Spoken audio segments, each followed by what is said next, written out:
Mr. Secretary, you just said that you need policy and guidance to proceed from who? Well, it would be great to have an EPA standard where we're all working in the same, off the same page. Thank you, Mr. Chairman.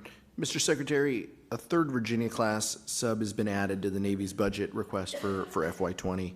What complications do you foresee in adding this additional submarine, and do you believe that industry has the shipyard capability to handle the increase? We do believe they have the capacity to build this. It will build as a later ship, but as stated earlier, I can't remember if you were here, Congressman, or not, combined with the Columbia and the Virginia, this is the Columbia being our #1 acquisition program, Virginia right alongside it. They're both being built in the same quote-unquote industrial environment. We are very attuned to the fact that there is little margin involved and there is risk present in the development of a new program. We're sitting down with industry next week to go through specifically step by step what's available out there, where the risks reside, and what the calendar line looks like. May 16th, we're sitting down with the CEOs, myself and the 3 CEOs, and acquisition, and walking through what are going to be resources applications on all team sides. I appreciate it. Sir, if I could just add on to that, with respect to the attack submarine, it is the warfighting platform that is furthest below its warfighting requirement, right? So we're headed down to a force level about 40s, and we are against a requirement in the mid-60s. And so this is why we prioritize that submarine in FY20. Sure, larger deficiency, greater need. Right. I understand. Mr. Secretary, could you go into a little depth on the Navy's plans to build multiple unmanned surface vessels over the next 5 years?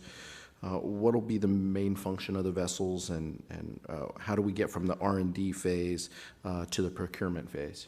Unmanned, whether air, surface, or underwater, is going to be a key area. It already is a key area of research and development and application for the Navy going forward. We're now in the learning phase of what we'll do with that.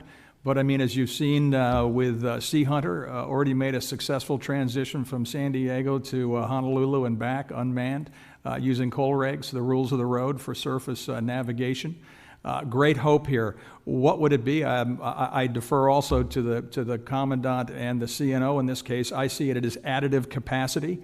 They might have a finer point on it, but again, if I was to use an analogy, the Ford F-150 truck to help existing ships have more capacity. Also in logistics, being a backbone for logistics, freeing up jobs that might be done more with a human interface.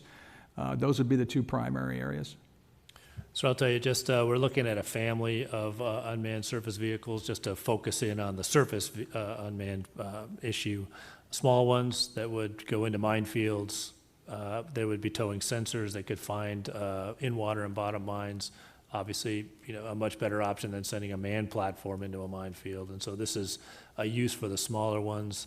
The medium size vessels, we are partnering with the Strategic Capabilities Office so that we can buy some of those. We could use those, as the Secretary said, just for logistics, to move things intra-theater. We could use those possibly for decoys, payloads, a lot of different possibilities there. And then you know, we've got to think about a larger version of this as well as we mature the algorithms and such that will allow for more and more autonomous behavior. And what could we expect from a projected timeline when we come to that from the R&D side over the next? It's happening right now. It's very vigorous in this budget. We're looking at north of 200 unmanned systems supported in the budget, including surface vessels. So in again, walking through kind of a hypothetical, let's say 5 years out, you know, FY25, you know, what can we expect a future budget request would look like when it comes to unmanned? All of that is contained in our current 5-year request, and so we would be looking at about 226 unmanned vehicles. Yes, sir. Thank you. Thank you, Mr. Chairman. I'll yield back. Thank you very much. Admiral, I'd like to talk about child care and Commandant as well. The Navy, as I understand it, currently has a wait list of about 7,800. With the bulk, about 68% in the most heavily populated installations, San Diego, Hawaii, the District of Columbia metropolitan area, Norfolk. The Marine Corps waiting list is smaller. It's 573 people, as I understand it today.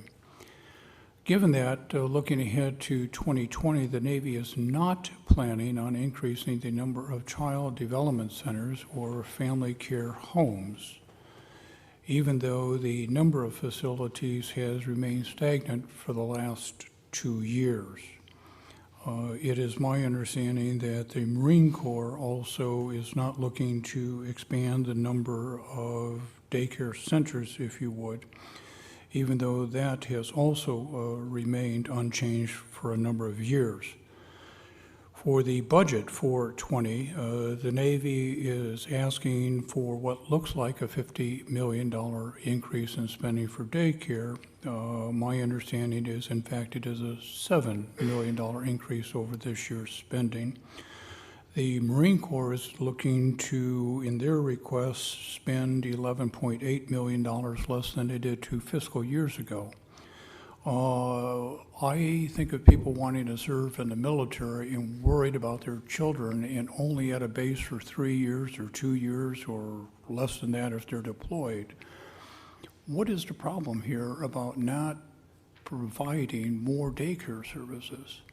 You got 7,800, over 8,000 people under your commands waiting for daycare here. And there's no plans in 20 to increase that capacity. So I'll take a first stab at this. We agree 100%. And as the Secretary said in his opening statement, you can recruit a sailor, but you're going to retain a family. And a lot of those decisions are going to be made based on child care. As you pointed, in some of our greater fleet concentration areas is also the area where we have the longest waiting list. We're about probably 75% of our total projected need.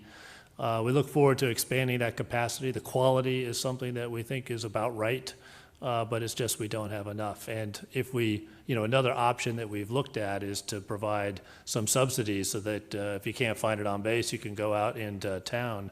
But in those population centers where our bases are, the child care situation is even worse outside the gate, right? The waiting lists are longer, and there's even fewer spots being met. It is another national problem where the Navy and the Defense Department is a part of that. We look forward to looking at every possible solution. Admiral Mary Jackson, Chief of Naval Installations Command, has solicited to put together some teams to look at every possible idea, and we look forward to working with this committee to mitigate this shortfall. Oh, but there's no request for additional facilities in 20. When is this going to happen? We'll take a look at it, sir. You're right, there's nothing in 20. I appreciate in the absence of facilities, the subsidies, and you're right, it's a very uneven world out there. I remember when my son, who's in his 30s now, was born. His wife and I had every resource in the world, and it took us 9 months to find good daycare. Right. And I'm thinking recently being in San Diego, I don't want to pick on Southern California, but if I have a subsidy and it's a great daycare center off base and I'm living somewhere else in the metro facility, I'm getting up at 4 o'clock in the morning by the time I get my kid to daycare, and then I get to the facility, start working, let alone then I got to go pick my child back up and get home. And looking forward to dealing with this with a backlog of 8,000 people between the two commands and not having any plans next year in 2020 to deal with it. I don't think that's looking forward to dealing with it. Right. Yes, sir. We'll address that, maybe not with facilities this time. We're still studying the requirements to see that there are other creative possibilities, but we do agree with you 100%. This is a chronic problem. We have to get after it. We're going to mark up our bill very shortly. We're in the process of putting the pieces together, so time is of the essence, but I do not want to wait till fiscal year 2021 to work down that list of over 8,000 Marines and sailors who are desperate for daycare. I'm really looking to work with you to, and I think we're all agreed, in 2020 to start dealing with this problem. So we'll work with you, and we'll meet your timeline. And we do look forward to participating in the national problem that is childcare. So you mentioned San Diego County. If I go out, the shortfall in San Diego County is almost 200,000 spots. Right. So. Admiral, another question is, unfortunately, 18-year-old female recruit died at a Navy boot camp in Great Lakes last week. My understanding is that earlier this year, a 20-year-old female recruit died while undertaking her own physical fitness assessment. I don't mean to trivialize the loss of two lives by saying, is this an aberration, but what were the circumstances? Is there a pattern? I'm struck that both of the recent deaths are female recruits. To the degree that we have investigated it so far, and some of the investigations are still in progress, there really is not a pattern between the two, and it appears that there's no smoking gun or anything that we can point to in terms of some precaution that we should have taken or something like that. But we continue to investigate it, particularly in light of this most recent second passing. Okay. What I would like, and then I'll turn to Mr. Calvert, is have a discussion about submarine procurement as well as submarine maintenance, but particularly a focus on maintenance. The budget request has $11.6 billion in for procurement. We've had a number of people touch upon submarines for 3 Virginia-class submarines, advanced procurement for 1 Columbia-class, and advanced procurement for 2 Virginia-class submarines. Because there's not been any advanced procurement for that 3rd submarine that's in the request for 20, my understanding is that would be a ship for 2023, give or take. Talking about maintenance, from fiscal year 2012 to 2018, and this is cumulative for, and I'll just talk about submarines for a moment, had maintenance delays of 7,321 days. Looking at a graph from GAO, it would appear for fiscal year 18 that for submarines, the number of day delays is somewhere between 1,750 and 2,000. And I'm struck that the graphs for surface ships and submarines all tend over those years to move to the right with longer numbers. The Navy has requested in excess of $10 billion in base and OCO for maintenance funds for these types of activities. The Navy has also submitted unfunded requests for $814 million. That figure includes $653 million for submarines, and I want to focus on 3 in particular. It includes $290 million for the USS Boise, $306 million for the Hartford, and $57 million for the Columbus, and all 3, as I understand, are Virginia class. Currently, Boise and Hartford are in dry dock. Columbus is in need of repairs. According to a GAO study on Navy readiness, the Boise was scheduled to enter shipyard in 2013. But due to several delays, the Navy has postponed their repairs. The Boise has now lost its dive certification as of February of 17. So we're asking for additional submarines, and we've got 2 in dry dock and another one waiting. And for those 3 submarines in particular, they're asked in the budget in the unfunded requests. And the additional Virginia class wouldn't be ready until 2023. I don't understand the economics of that at all. If I could start, Mr. Chairman, and then again, more than happy to have the CNO dive in. At the whole level of ship maintenance, am I satisfied? No, not at all. And I don't want to pull out a crying towel of sequestration, but on historical review on my part, that really did hurt us as far as allocation of dollars, or where we were putting dollars forward. Let's talk about where we are and how we're getting out of it. The shipyard modernization program is one of the keys to get maintenance flow through our shipyards. That unto itself is not an inexpensive program. I think I've said this before. Yes, I like buying new things, but by God, I like fixing old things I have to get them back out into the fight. We expanded our capacity by having private shipyards assist in the maintenance of our submarines. To be very frank with you, that has not gone as quickly and as fast and as efficiently as we had expected. We're addressing the issues at hand. The increase in manpower in the public yards is addressing that. It is not moving as quickly and as fast as we would like, to be very frank with you, but we are having improvement, albeit incremental. So, I don't know if you want to. I think the Secretary captured it. There are a lot of different aspects of in your question, Mr. Chairman. There's the new shipbuilders, primarily for submarines, Electric Boat, and Newport News Shipbuilding. That's one industrial base, if you will. They do some repair. There's the public shipyards that do our nuclear power warship repair, and then there's the private shipyards that do our surface ship repair. All of those, I think, were leaned out. They're on the recovery path. I would say that if you look in the aggregate, and I look forward to bringing you those numbers, the amount of idle time, if you want to call it that, has been shrinking over time for ballistic missile submarines and carriers, and we're looking forward to bringing that discipline into the SSN world as well.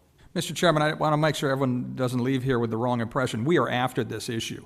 I mean, this is one of the key issues that we're working on the sustainment side of the House, is how we get flow through so we can get our ships back out onto the sea. Submarines are a prime example. I appreciate the consequences of sequestration, but that was some time ago. And the Congress has provided a lot of relief, and I guess my specific question still remains. The Navy, for the first time now, has put that 3rd Virginia class in. I'm not saying I'm for or against it, they put it in. I've got a Boise that was scheduled for 2013 that has now lost the certification. And it's in the unfunded request. It's not even in what you're asking for this year to catch up on your maintenance.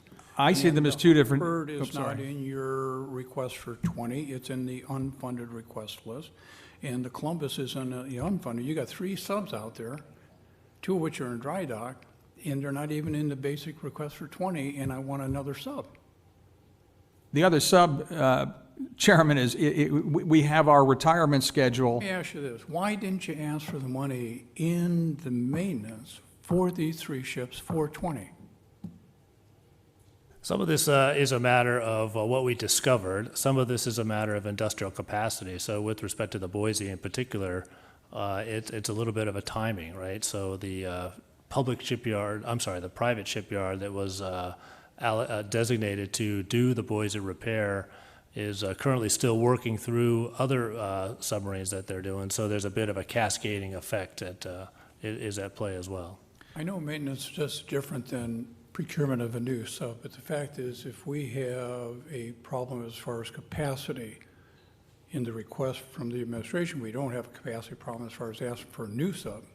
We got a capacity problem on repairing 3 existing subs. Mr. Calvert? Well, since we're on the subject of maintenance and what we're trying to do to address those issues, we also have a problem not just with submarines, but with the amphibious ships that the Marine Corps relies upon, and new amphibious ships where we need lift capability, obviously.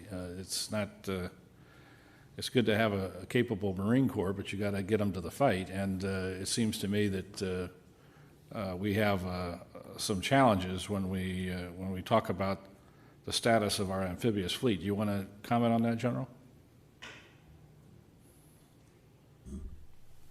We're in a similar position, and again, as a Marine, I've tracked the readiness and the maintenance of all the amphib ships, of which we're up to 33 with a requirement of 38.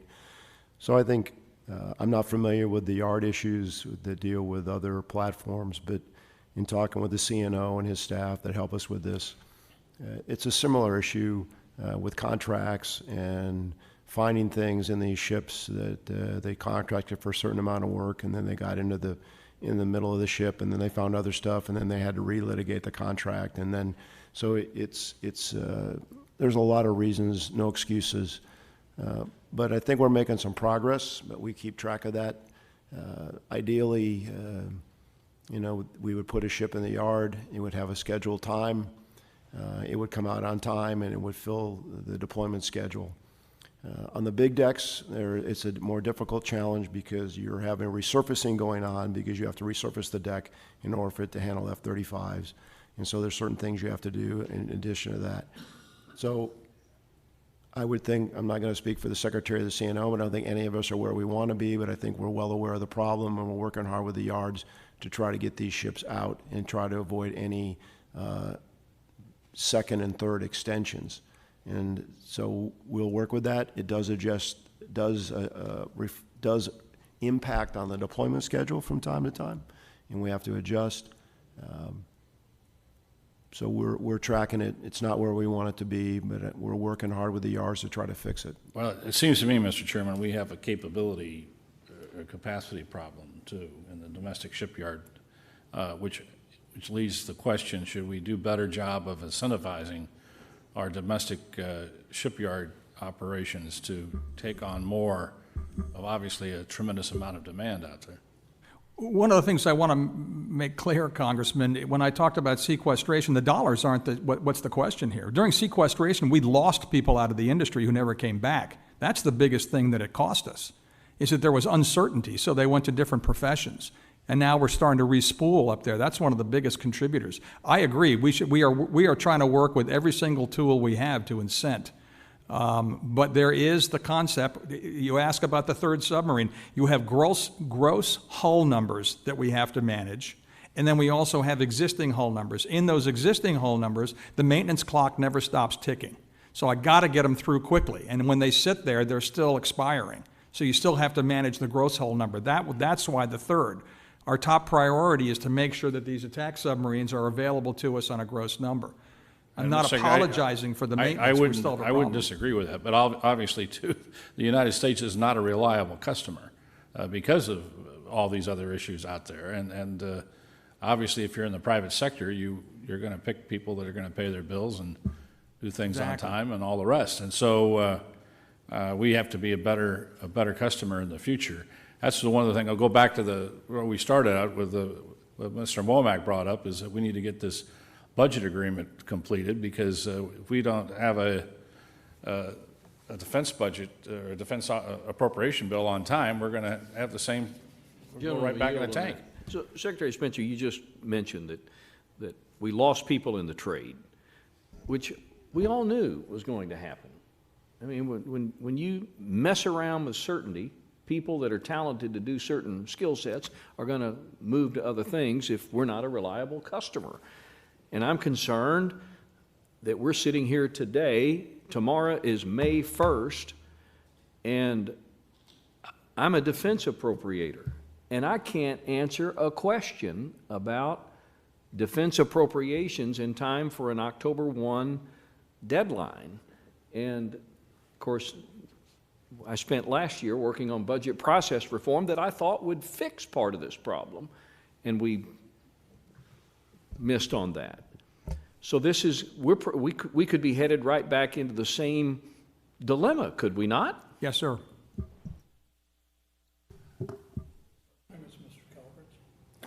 I yield back the balance of my time. I will recognize. Mr. Chairman, I'm going to ask Mr. Womack to cover for me. I got to go to a meeting upstairs for a few. I'm just You here okay? learning. Admiral Richardson, I received a briefing showing that the PAC-3 missile enhanced segment would fit in a surface ship's vertical launching system, and that this missile, being agile, hit-to-kill, bullet-to-bullet technology, can defend against hypersonic weapons, which we've talked about already in the brief. What can you tell me about the possibility of this Army program of record missile being used on ships? Is this something that the Navy is exploring? And if not, should we be exploring this? I know we talk a little bit about, old strategies and new, with a new direction, those kinds of things, multi-domain operations, attacking old problems with, from new angles. What can you tell me about the prospect here? We're working very closely with, across the entire Defense Department to look for efficiencies where we can, particularly in weapon systems, where we can use each other's warheads, use each other's boosters, that sort of thing. Right now, our ballistic missile defense system uses the SM, the Standard missile. Those are in production, and that's how we've met that need to date, sir. But I think there's enough industrial warfighting demand for both the PAC-3 and the Standard missile. That's kind of how we sliced it and diced it to date. And then finally, for anybody, particularly the Secretary, a little worried about replenishment of stockpiles. I can envision if we're in some kind of a great power competition and we end up with a major confrontation that we get a week or two into a conflict and we've emptied our stockpiles. A lot of this stuff takes a while. So is that something that we need to be concerned about? I mean, some complex missiles like HIMARS and Tomahawks are, you just don't create those overnight. Congressman, one of the great things that you gave us was the 2-year budget, and that sent the signal to industry, and we allocated the dollars to, we did a whole analysis last fall on the global floor minimums for our weapons across services, but the fact that we had a 2-year eye-to-eye send the signal got industry back in gear again. Now, you're right, some still have a long lead time. We're not out of the woods, but we're making progress. Yeah, and I'll just say one more thing about budget process reform. The Secretary mentions a 2-year budget, and this is one of the changes that the Joint Select Committee had advocated, got right to the finish line, and could not quite get it across the finish line for a lot of really political reasons. But that 2-year budget was proven effective, was it not, to create certainty? Instrumental, and you can ask any of our prime suppliers and/or supply chain members. Yeah, thank you, Mr. Chairman. I'll yield back. And I would associate myself with the early remarks of Mr. Womack, Mr. Calvert, that to the extent you can suggest to the administration strongly that, and there are 3 parties here, the House, the Senate, and we can't wait till September 27th to start these negotiations and do a 2-year deal, because I am convinced the will is here in the House and the Senate on the committee to get our work done by the first of the year. But it's all for naught if we don't get those numbers. So to the extent you could do that, that would be a great service. What I'd like to do now is talk about procurement of ships. And as you're well aware, there was a GAO report that was unflattering, to say the least, relative to the deployment of new ships with either minor and or major defects, and who ends up paying for those problems. I have a series of questions for the record. What I'd like to focus on is in the GAO report. They indicated that on average, the shipbuilder pays to correct 4% of the flaws, while the government pays 96%. To determine this percentage, the GAO reviewed the contract terms for a non-generalized sample of 6 fixed-price incentive contracts for the detailed design and construction of 40 ships in 5 different shipbuilding programs. Would you have a response to how those costs for minor and major defects are paid for between the government and the contractor, because they're on defects? Mr. Chairman, I don't at the tip of my tongue, and I will obviously get back to you on it. I'm just thinking about some of the programs that we have in place right now, such as the LCS, which we're delivering with, 4-star, on the star reports, they're coming out with literally no discrepancies. If in fact these are the earlier ships, and you gave me the universe, so allow me to get back to you if I could, but our present line, I look at DDG, I look at LCS, I look at the learning curves we're doing there, they're quite impressive. First ships, as you well know, are always pretty dramatic. That's a large universe you've provided, so I would like to be able to respond. With that historical record, I think it's all the more important I to agree. protect ourselves on the contract side with the vendors when we deal with them, and understanding the historical issue. I would ask for the record information on the Gerald Ford. The Gerald Ford was delivered to the Navy in May of 2017. This is not the distant past. It will not be deployed until 2022. But there were numerous deficiencies in systems that have been identified, including the main turbine generators, the electromagnetic aircraft launch system, the advanced arresting gear, the advanced weapon elevator, dual band radar, and the integrated warfare system. What I would ask for the record is if you could, just in this one instance for the Ford, break out how much of a delay each of the system deficiencies caused to the program. For each of the deficiencies, the total cost overrun to fix each of the systems. And finally, the split between the contractor and the government as to who paid for it. We'll do that, Congressman. I can tell you right now that the October 15th date, the biggest issue that we're looking at right now are the elevators. The electronic launching system, I have high confidence after reviewing what's going on, that will be perfectly fine. The arresting gear, we've gotten all the issues out of that. The phased array radar, we're online with that. Like I said, the biggest gating event we're going to have is making sure we get the main thrust bearings and the propulsion system outstanding along with the elevators. Looking ahead, because I can understand anytime I do something for the first time, there is unintended outcomes. Fiscal year budget 2020 requests $1.3 billion for the lead frigate.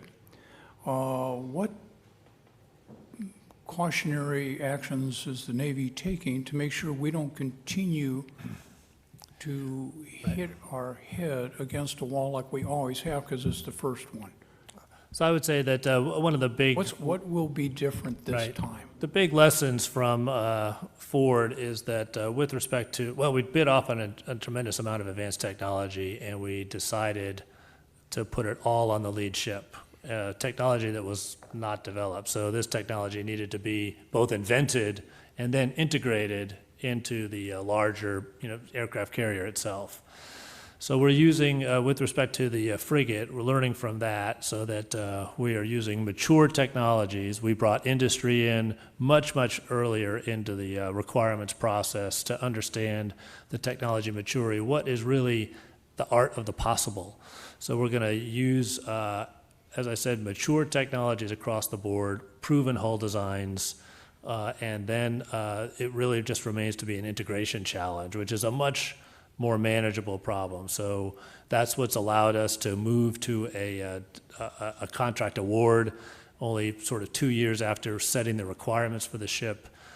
Industry has been lockstep with us in terms of determining the balance between cost, schedule, and warfighting requirements. And so this gives us more confidence that we're going to be able to deliver this on schedule and for the budget that we asked for, and step up. And then, we'll have to be poised to continue to modernize that, to integrate more advanced technologies as they mature.